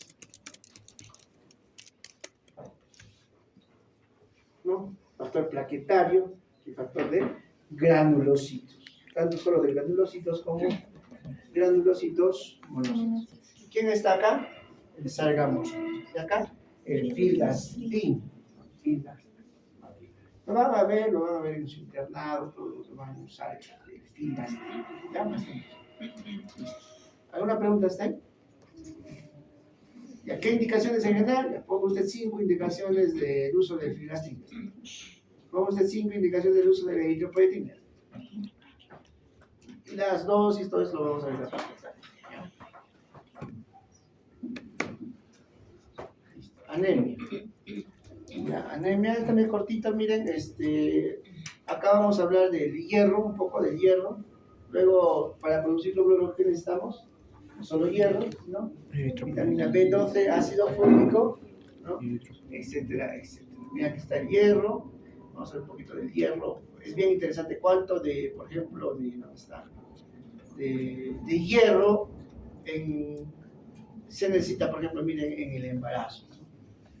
En el embarazo, ¿no? Porque saben que el embarazo es un estado anabólico, ¿no? Necesita bastante hierro, ¿no? La absorción estimada, miren, cual es bien interesante. Yo le doy dosis total de hierro, ¿cuánto se absorbe? Cuando se supone si yo doy más hierro, lo lógico sería que yo voy a absorber más, ¿no es cierto?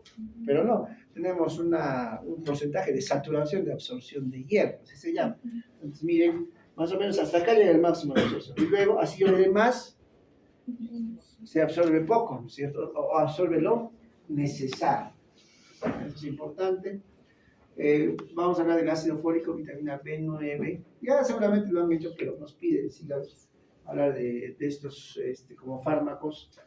La vitamina B12, recuerden la fisiología donde se absorbe, cómo se absorbe la vitamina B12, ¿no? Y ahí está el ácido fólico y terminamos con esto, ¿ya? Entonces, anemia. Bueno, vamos, la anemia, bueno, es definición, ya ustedes lo saben, ¿no? Hay diferentes, depende de la biografía, ¿no? Menos de 37 en mujeres o menos de 39 en varones, ¿no? De hematocrito. ¿Y la hemoglobina cómo se saca? ¿Entre cuánto? Entre 3, ¿no es cierto? Va a sacar, ¿no? Miren, la anemia por producción inadecuada. Por producción inadecuada. Se puede deber, uno, a maduración inadecuada. Cuando hay una maduración inadecuada del glóbulo rojo, uno puede haber deficiencia de hierro, ¿no? O sea, hay eritropoyetina, hay todo lo demás, pero no hay hierro, ¿no? ¿Cierto? Clásicamente la anemia, la que más problemas se tiene acá ¿no? En la niñez, es anemia por deficiencia de hierro, pero no es la única anemia, ¿no? Puede haber deficiencia de vitamina B12 o cianocobalamina. Doctora, ¿dónde se absorbe la vitamina B12? Bueno, ya, pero ahorita es muy general. Ya, pero ¿qué zona? ¿Qué región? Ilio, ¿qué región? Ilio. Ilio terminal, y eso es un examen. Ilio terminal. Se absorbe la vitamina. ¿Qué pasa si a un paciente, por ejemplo, le hacen le sacan, por ejemplo, hacen trombosis mesentérica, le sacan la porción ¿no? distal del ilio? ¿Qué va a pasar? Va a haber un déficit de vitamina B2, ¿no? Anemia, ¿cierto? ¿Ya? Anemia. Ya. Y deficiencia de folato, esos tres, ¿no? Deficiencia de hierro, deficiencia de vitamina B12 y deficiencia de folato. Eso me puede llevar a una maduración inadecuada, ¿no? Después de haber, tengo que corregir estos tres, tanto B12 como el folato y también el hierro. Y la anemia hipoproliferativa, clásicamente en pacientes con enfermedad renal, ¿no? Miren, también es ¿no? Miren el hierro consumido, cómo se transporta por el plasma, a través de la transferrina. Ya, luego se va, también es pregunta de examen, ¿no? Cómo se almacena el hierro, en forma de ferritina. ¿Cuáles son los órganos donde mayor almacén de hierro? El hígado. Ahí está el hígado, porque no es el único, ¿no es cierto? Vamos a ver ahí. Y luego miren dónde se van las células retículo endoteliales, ¿no? ¿Para qué usan las células retículo endoteliales el hierro? Hemos visto, ¿para qué? Para producción de glóbulos rojos, ¿no? Entonces, buena parte del hierro, ¿dónde está? Del hierro, en los glóbulos rojos. ¿Y en qué parte de los glóbulos? O sea, conformando qué molécula. La hemoglobina. El núcleo de la hemoglobina, el núcleo del hierro, ¿no es cierto? ¿Ya? Y miren, y luego está por todos los hematíes, hemoglobina, células retículos endoteliales, reservas de ferritina, almacén de hierro, y la transferrina es el transporte de forma de transferrina. Y miren, mioglobina y otras enzimas. ¿Qué enzimas, por ejemplo? Cito como P450 que tiene hierro, mioglobina, lo mismo, o sea, hemoglobina es a nivel sanguíneo, mioglobina a nivel de los músculos, ¿no? También tiene hierro y se va distribuyendo, ¿no? Entonces, el hierro es importante para el síntesis de hemoglobina. Miren, el hierro férrico puede ser convertido en hierro ferroso para poder absorberse en el tubo digestivo. ¿En qué zona se absorbe más hierro? Ya no de una parte y hay uno, ¿ya? También en el ilium, pero es diferente si la vitamina B12 se absorbe en el ilium terminal, el hierro es más en el ilium proximal, sobre todo y hay uno, ¿ya? Y una parte del duodeno. Es pregunta de examen. Entonces, la absorción se realiza mediante transporte activo, etcétera, ¿ya? Y luego se va a pasar por toda la circulación, pues, en forma de transferrina, ferritina, mioglobina y otras enzimas, formando parte de estructuras como la mioglobina y otras enzimas como P450, células retículos endoteliales y los glóbulos rojos, ¿ya? Ahorita vamos a hablar de esto. Miren, igual, más o menos la absorción, así yo me den pues grandes cantidades de hierro, más o menos la absorción diaria es de 1 miligramo por día en una persona adulta, 1 miligramo por día, ¿ya? Y luego se va, miren, hierro plasmático en la médula ósea, fluido intersticial, intercambio, eritrocitos circulares, retículo endotelio, etcétera, etcétera. Es más de lo mismo, mira, acá también es de Gutmann, Gutmann, este es otro libro, 1 a 2 miligramos diarios, ¿no? Entonces es, digamos, un porcentaje de saturación de absorción de hierro, ¿no? Y miren cómo va distribuyéndose por el plasma, tejidos, hay pérdidas también por las heces, se distribuyen en la médula ósea, depósitos de hemoglobina, el grupo E, por ejemplo, etcétera, etcétera. La cuestión es que más o menos se absorbe 1 a 2 miligramos diarios de hierro cuando me aportan, por ejemplo, el sulfato ferroso, ¿no? Esta tabla es bien interesante. La distribución del hierro en el organismo en un hombre sano de 70 kilos. Cuando hablamos de porcentajes, hablamos ustedes saben todo de exposición anatómica, no anatomía, ¿no es cierto? Hombre parado de frente, bueno, así las palmas adelante, posición anatómica en general, para hablar el mismo idioma, ¿no? Cuando hablamos de un hombre estándar, es un paciente masculino, en promedio generalmente 60 a 70 kilos, ¿no? Por eso ponen acá, distribución de hierro en el organismo en un hombre sano de 70 kilos.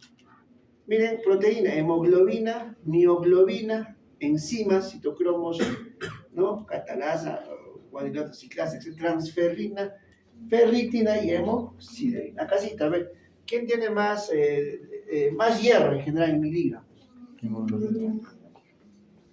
La hemoglobina. ¿Y dónde está la hemoglobina? En los eritrocitos, ¿cierto? Miren, después de eso, ¿quién está? Hígado. Ferritina, hígado, ¿no? Hígado, médula ósea, ¿qué más? Músculo, ¿no? Ya está. Entonces, cantidad de hierro, más está en el grupo hemoglobina, ¿no? O sea, la hemoglobina, los eritrocitos, ¿no? ¿Ya? Y miren, mioglobina también, ¿no? Músculo. Pero miren, en forma de ferritina, ¿dónde está más? En forma de ferritina y hemosiderina. Primero, hígado, después, médula ósea, después, vasos. Entonces, esa es ferritina, que es el almacenamiento de hierro. Transferrina, lógicamente, la transferrina es la proteína transportadora de hierro. ¿Va a estar dónde? En el plasma y líquido extracelular, 8 miligramos, ¿no? Y miren, como mioglobina. La mioglobina es la hemoglobina de la célula muscular, mioglobina, ¿no? 400 miligramos de contenido de hierro. Es harto, ¿no? Y en forma de enzimas, por ejemplo, los citocromos P450. ¿Dónde están los citocromos? Básicamente en el hígado, ¿cierto? Con el citocromo P450, hígado y otros tejidos, 25 miligramos. ¿Ya? Entonces, fíjense la diferencia, ¿no? Si hablamos solo de, ¿no? de ferritina, por ejemplo, es diferente, ¿no? Más es ¿no? en hígado, la médula ósea y vasos, ¿no? Contenido corporal de hierro, miren, ¿no? El hierro esencial y hierro de almacenamiento, es diferente también. Hierro esencial son más estos dos en hemoglobina y hemoglobina, hierro de almacenamiento y el total, ¿no? ¿Quién tiene más hierro de almacenamiento? ¿Masculino o femenino? El sexo masculino tiene más, ¿no? Esos requisitos de hierro durante el embarazo también es interesante. Miren, fíjense nomás, por ejemplo, en el requerimiento total y costo del embarazo, ¿no? Miren cuánto consume acá también expansión de la masa de glóbulos rojos en el embarazo, ¿no? 450 miligramos en todo el embarazo, ¿no? Hierro fetal, 270 miligramos, ¿no? Placenta y cordón, 90 miligramos, ¿no? ¿Cuánto se pierde? Pérdida de sangre en el momento del parto, más o menos, en promedio, 150 miligramos, ¿no? ¿Y cuánto de requerimiento total? Este primer total, 980, no incluye la pérdida de sangre, o sea, le suma la pérdida de sangre, ¿no? 980 miligramos sin incluir la pérdida sanguínea, ¿cierto? Es harto, ¿no? Por eso es que a las gestantes les dan pues sulfato ferroso. ¿Cuál es el efecto colateral más frecuente de este sulfato ferroso, por ejemplo? Uno, estreñimiento. El otro, sabor metálico en niños. Otro, heces negras. Heces negras, ¿no? Entonces eso, cuando ustedes den el serum, así, sulfato ferroso, siempre expliquen que puede tener heces negras. ¿Por qué heces negras? Con un bebé lo asocia a ¿qué? Hemorragia gastrointestinal, digestiva. Cuando no te explican, o sea, no son médicos, ¿no? Ustedes van a ser médicos, no son médicos, no tienen por qué saber tampoco. Entonces van a ver heces negras y se van a asustar, ¿no? Entonces, y está asociada a hemorragia gastrointestinal. Otro que tiene heces negras, ¿qué otro fármaco produce heces negras? Es exacto, ¿no? El bismutol, ¿no? No sé si les he contado una anécdota en la UCI una vez. Hay un paciente que no, bueno, el bismutol se usa para flatulencia, gases, así, ¿no? Entonces, y justo era papá de un colega de este paciente. Un colega, pues, le pone su bismutol 30 veces cada 8 horas, ¿no? Entonces, lógicamente, el colega que viene después de una semana o después de vacaciones, todavía no sabe bien la historia del paciente, ya estaba mejor, y de un momento a otro ve, pues, las heces negras, ¿no? Negro. Entonces, bueno, y si uno ve esas negras, pues tiene que pensar en hemorragia gastrointestinal, ¿no? Entonces llama al gastroenterólogo, luego encima era papá de un colega, vino el gastroenterólogo, la gastroenteróloga con su endoscopio, le hizo endoscopía, y al final de terminar la endoscopía se da cuenta que hay un bismutol en su gavetita, ¿no? Entonces ahí ya hemos estado casi una semana en la boca de los gastroenterólogos, ¿no? Entonces, esas negras, para que no, en general esas negras, esas verdosas también, verdes a negras. Entonces puede simular una hemorragia gastrointestinal, ¿ya? Y encima había caída del hematocrito, o sea, puede haber caída del hematocrito, ¿no? Pero no había taquicardia, nada, entonces, bueno, se produce, ¿no? Igual esto acá, sulfato ferroso produce niños, por ejemplo. ¿Por qué dejan los niños el sulfato ferroso? Porque tiene un sabor metálico, ¿no? Las gestantes, ¿por qué? Porque les produce estreñimiento y heces negras, ¿no? Si la gestante ya está con un, digamos, aumento de volumen del abdomen, y eso predispone a compresión del intestino, menos motilidad y estreñimiento, con el sulfato ferroso es peor, ¿no? El sulfato ferroso estamos hablando. Hay otros preparados que no producen esos efectos colaterales como el sulfato ferroso. El sulfato ferroso en sí produce estreñimiento y sabor metálico, ¿no? Miren, el costo del requerimiento total, 980 miligramos en promedio de embarazo. Es harto, ¿no? 980 miligramos. Por eso la mujer gestante se anemiza. Mira, ahí está. Por vía oral, sulfato ferroso. Ya, eso es por vía. Ya. Por vía intramuscular, hierro dextrano. Por vía endovenosa también se usa hierro dextrano. ¿ya? Y tenemos el gluconato férrico sólido. El más usado por vía parenteral es el hierro dextrano. ¿Ya? Claro, acá no menciona el hierro dextrano en pacientes sépticos o con septicemia, valorar su uso, porque la bacteria finalmente usa ese hierro para reproducirse. En pacientes con sepsis, shock séptico, valorar el uso de hierro dextrano. Por ejemplo, en la UCI a veces, por ejemplo, en la pandemia, cuando vinieron colegas a trabajar al seguro de otros hospitales, cada hospital tiene una manera de trabajar, ¿no? Y cuando uno va a trabajar, te tienes que adaptar pues, a la manera como trabaja, ¿no? Pues, por ejemplo, en el seguro casi no usamos hierro dextrano en pacientes con sepsis, ¿no? Porque puede predisponer a mayor exacerbación de la sepsis. Así lo dice la guía de Survival. En cambio, en otros hospitales sí usaban hierro dextrano, ¿no? Para mejorar la anemia, ¿no? La anemia, o como un suplemento vitamínico, entre comillas, ¿no? Para poder ayudar al paciente, ¿no? Pero las guías lo que mencionan es que se debe evitar el uso en pacientes con sepsis, septicemia, peor el shock séptico, ¿no? Porque la bacteria se prolifera con el hierro, ¿no? Miren, alimentos que aumentan su absorción, vitamina C, por eso es que recomiendan tomarlo ¿con qué? Los cristales, jugo de naranja, ¿no? ¿Ya? Y hay alimentos que retrasan su absorción. ¿Qué alimentos, por ejemplo? Retrasan la absorción de hierro. ¿Ya? Quesos, leches, ¿no? Etcétera, lácteos, ¿no? Fármacos que pueden producir o disminuir su absorción, tetraciclinas, fluoroquinolonas, ¿no? Por eso se tiene que espaciar 2 horas más o menos, ¿no? Uso intramuscular profundo, por ejemplo, del hierro dextrano, ¿no? Entonces, conclusión acá, vía oral, sulfato ferroso, y vía intramuscular o vía endovenoso, hierro dextrano, ¿no? Contraindicado en pacientes con sepsis o septicemia, ¿no? Valorar su uso. Efectos adversos, miren, náuseas, vómitos también, ¿eh? Y miren, no solamente estreñimiento, sino en algunos casos, en unos pacientes, diarrea, ¿ya? Dolor epigástrico también es un efecto también frecuente, coloración de los dientes, también es por eso que también los niños lo dejan, pues, ¿no? Las mamás, los niños cuando les dan sulfato ferroso, lo que les da el ministerio, produce coloración de valor a los dientes, ¿no? Es un efecto colateral, ¿no? Si fuera endovenoso o intramuscular, pues dolor en el sitio de inyección, absceso, etcétera, etcétera, ¿no? Dosis más o menos en tabletas, 200 miligramos, 3 dosis de 65 cada 8 horas, ¿no? ¿Cuántos meses? 4 a 6 meses para anemia ferroprica. Es largo, ¿no? 4 a 6 meses, ¿no? 4 a 6 meses, ¿ya? ¿Cuánto tiempo vive un glóbulo rojo? 120 días. ¿En meses cuántos? 4 meses, ¿no? 4. Coincide, ¿no? 4 a 6 meses para anemia ferroprica. ¿Y cuánto demora ¿Dónde está lo que hemos hecho? Por ejemplo, acá en este caso de los factores estimulantes, por ejemplo, en el glóbulo, en los glóbulos blancos, por ejemplo, acá en este caso. ¿Cuánto tiempo es? 5.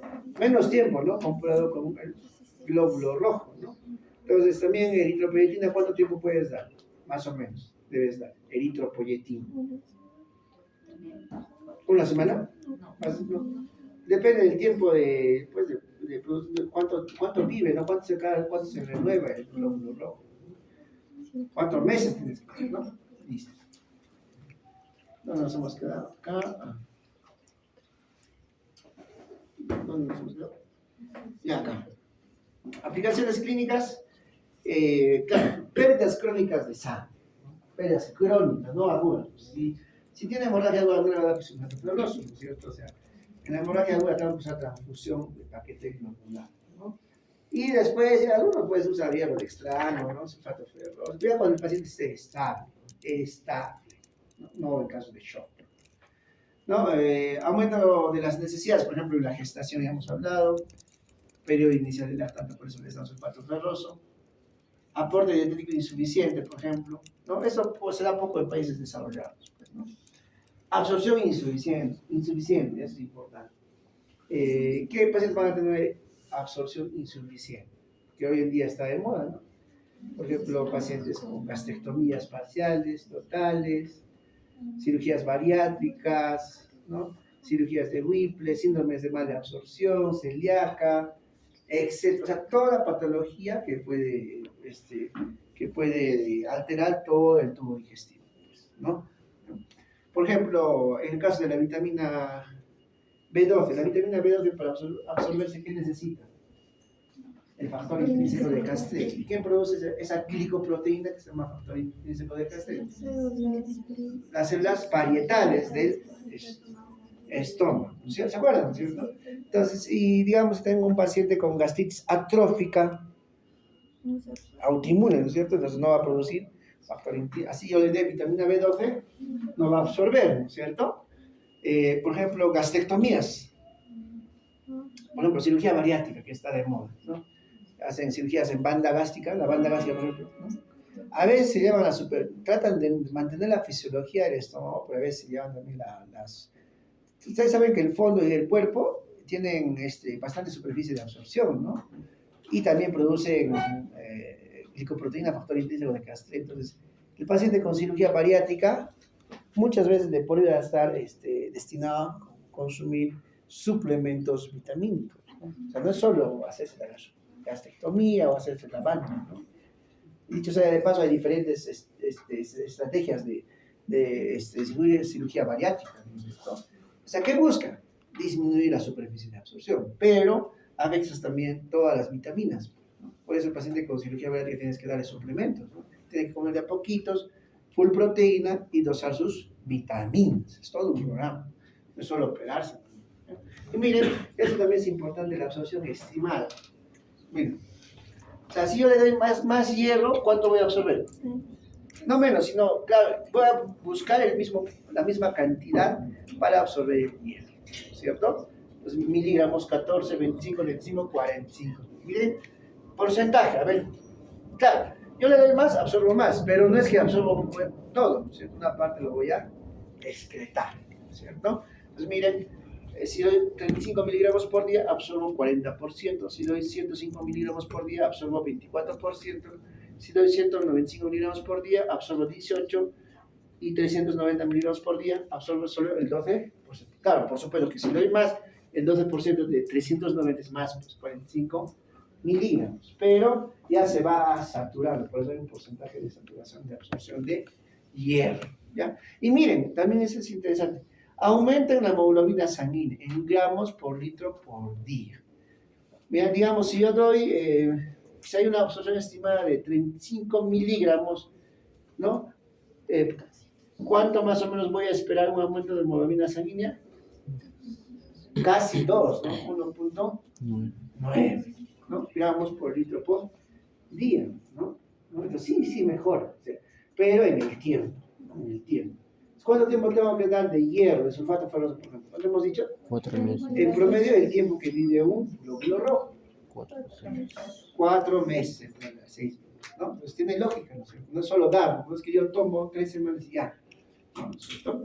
Hay preparados, chicos, sí, hay preparados en el día donde, incluso en los niños también, eso lo vamos a hacer en pediatría, no vamos a hacer acá, donde ya no sé, o sea, el sulfato ferroso como tal produce pues este alimento, por eso lo dejo. Pero hay otros preparados que tienen hierro, ¿no?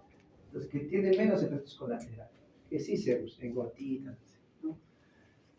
Esto ya ¿no? Ácido fólico. ¿Para qué es importante el ácido fólico? Acá. Mira, el folato de la dieta, a través de folato reductasa se produce folato reducido, ¿no? El folato reducido, ¿no? Se produce ácido fólico. ¿Para qué me sirve? Síntesis de bases nitrógenas púricas y pirimídicas. Y síntesis de aminoácidos, que son muy importantes. Los aminoácidos son unidades de las proteínas.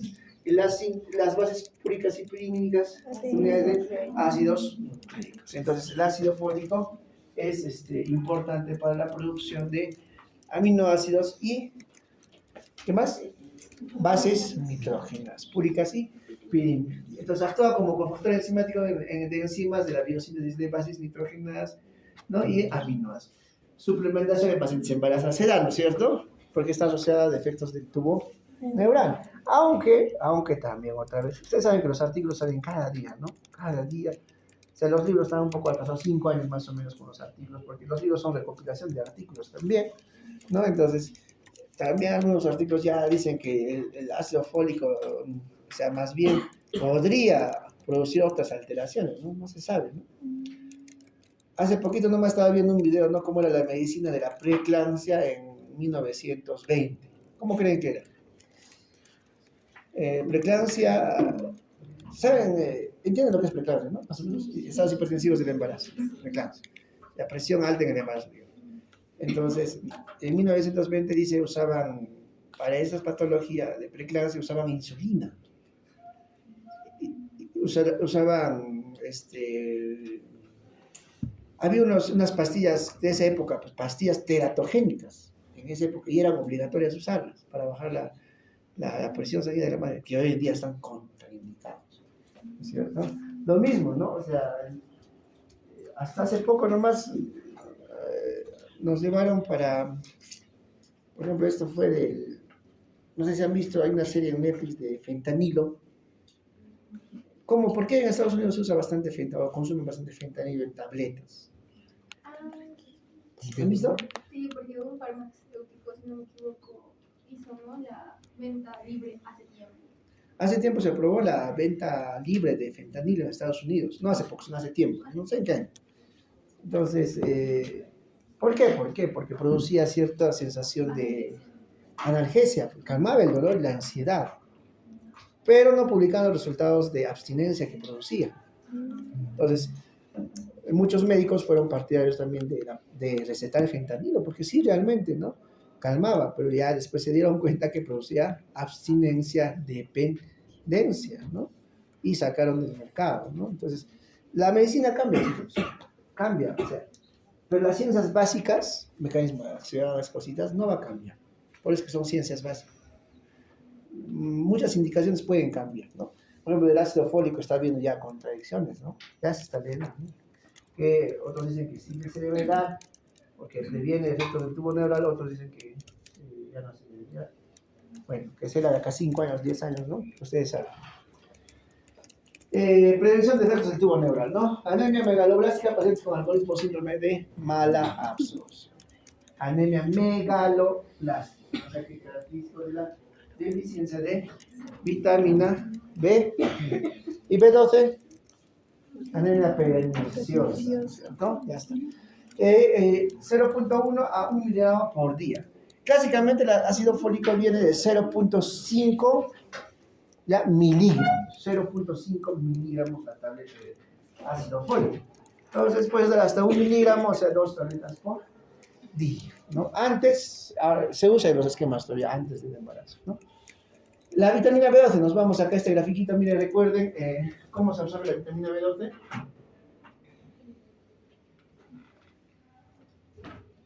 Ahí está, ¿no? Ahí está la vitamina B12, ¿no es cierto? Aquí está la vitamina B12, ¿no? Ya. ¿Qué es esto? Factor intrínseco de Castilla. ¿Quién lo produce? Las células parietales, ¿no?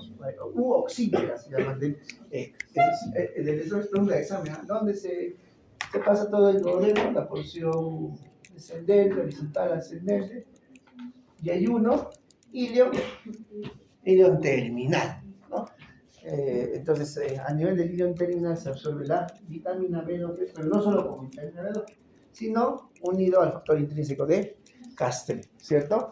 Ya, entonces miren, por ejemplo, digamos, si me hacen una banda gástrica acá, pues voy a tener ciertas alteraciones o síndromes de mala absorción. Entonces, cualquier patología que me produzca mala absorción va a haber déficit de estas vitaminas, de ácido fólico, vitamina B12, hierro, etcétera, etcétera.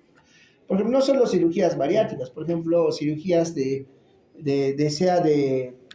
cáncer de cabeza de Palmes, por ejemplo, cirugías de Whipple, ¿no? Donde necesitan sacar, por ejemplo, sacan pues todo esto cortan, esto lo unen, hacen vasectomías, etcétera, un poco complejo, y finalmente van a alterar la absorción de estos nutrientes, ¿no? Como la vitamina B12, por ejemplo, ¿no? Una gastritis, por ejemplo, autoinmune, ¿no? También no se va a producir factor intrínseco de Clastle, Ahí finalmente anemia, ¿no? Por déficit de vitamina B12. Por ejemplo, trombosis mesentérica. Clásicamente la trombosis mesentérica, el mesenterio está ligado a toda esa parte del intestino, ¿no? Cuando hay trombosis mesentérica, se muere toda esta parte, se necrosa, tienen que sacar todo eso, volver a unir, entonces hay síndromes de mala absorción, ¿no? Entonces, la vitamina B12 también es un cofactor enzimático, ¿no es cierto? Para la replicación y crecimiento celular y hematopoiesis, ¿no es cierto? ¿Ya? Anemia perniciosa por déficit de B12, ¿no? Y de ácido fólico anemia negativa. ¿Está? ¿No? ¿Listo? ¿Y quiénes tienen bastante déficit de vitamina B12? Pacientes vegetarianos, ¿no? Lo otro es el consumo, miren, no es solo tomar omeprazol, ¿no? El omeprazol, uso crónico de, por ejemplo, de inhibidores de bomba de protones, ¿no? También altera la absorción de la vitamina B12, ¿ya? Gastritis atrófica. La gastritis atrófica es la gastritis autoinmune, ¿no? La que pues, te va a destruir las células parietales. La metformina también, ¿ya? Metformina cuando es de uso crónico, ¿ya? Listo, y se usa 100 a 40 microgramos por día. Y el intramuscular, semanal a mensual, ¿ya? Ahí está, ácido fólico, ¿no? ¿Qué medicamento me puede disminuir, digamos, el folato folacida? El metrotexate, bastante usado el metrotexate en enfermedades oncológicas, ¿ya? ¿Listo? Nada más eso hemos visto y ya. Entonces, un break, ¿les parece? ¿Qué ves? 5 y 5. 6, ya, 10 minutitos, ¿ya? Oh, voy a llamar lista, a ver. Después salimos.